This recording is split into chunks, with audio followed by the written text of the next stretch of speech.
Alors, mon défi, debout face à la cèpe, je crois que c'est la semaine 3, je crois, ou semaine 4, je sais plus. Bref, la dernière vidéo que j'ai faite, c'était la semaine 2. Bah, en fait, ça 3 ou 4, on continue, on continue, on continue à se battre pour, se remettre debout. Alors là, je viens d'avoir la kiné, elle vient de repartir là et elle me dit qu'elle voudrait que je achète un déambulateur à 4 roues pour, qu'on puisse marcher dans le couloir, de mon immeuble.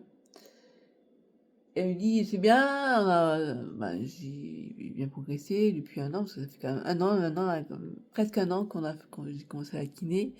J'ai pris Je suis passée de 36 kilogrammes, enfin quand j'étais arrivée, je faisais déjà 38 je crois.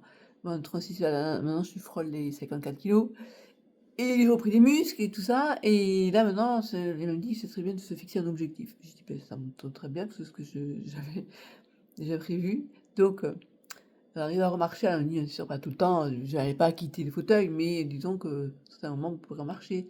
Ça ferait donc elle m'expliquait en quoi une part c'était être debout impliquait pas mal de facteurs, de critères, bah, l'équilibre, la posture, enfin tout ça et en même temps, les vertus d'être debout, ne serait-ce que pour, les intestins, pour même quand je dis même quand je suis assise, je vois pas les choses de la même manière que quand on est debout, il y a plein de choses, hem et voilà, c'est bien, moi les défis ça me motive donc même si j'ai pas l'intention, enfin m'attends pas à remarcher comme avant, mais je disais, j'aimerais bien oui, enfin je dis ça, mais remarcher au moins comme avant, quand je suis arrivée dans mon appartement où j'arrivais, je me tenais au mur, mais j'arrivais à marcher à certains moments. J'étais vite fatiguée, mais j'arrivais encore et bon là, elle me fait des exercices, chaud patate, hein.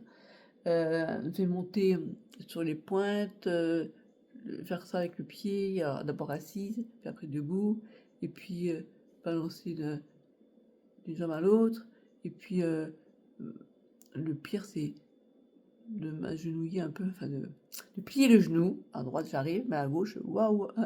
Et au retour, je dis: méfiez-vous, moi je risque de tomber si vous après l'exercice que vous m'avez fait faire, ça a pas loupé, elle m'a retenue parce que j'ai l'influx nerveux qui part qui part, qui fonctionne tout de suite quoi, après une fatigue, un effort. Voilà, donc mon projet c'est de remarcher, avec mon déambulateur pour commencer ben non, je pense pas que je pourrais lâcher mon déambulateur, mais je pourrais au moins y arriver, avec une canne peut-être? Qui sait? Voilà, donc je vous montrerai. Quand j'aurai mon déambulateur, je vous montrerai. Et il faut mieux marcher avec un déambulateur que pas marcher du tout. Et dites-vous bien que pour ceux qui ou celles qui doivent, commencer à utiliser les fauteuils roulants, c'est parce que oui, la peur, c'est de se dire, «Si je m'assois sur le fauteuil roulant, plus jamais je vais me relever» et c'est pas vrai. La preuve. Attendez, je viens de me fatiguer, alors j'espère que je vais pas me casser la gueule, mais voilà, et là je suis debout. Bon, je vais pas rester longtemps debout, mais voilà pour ceux qui ont peur de se mettre en fauteuil roulant. Et bon courage, voilà, à la prochaine.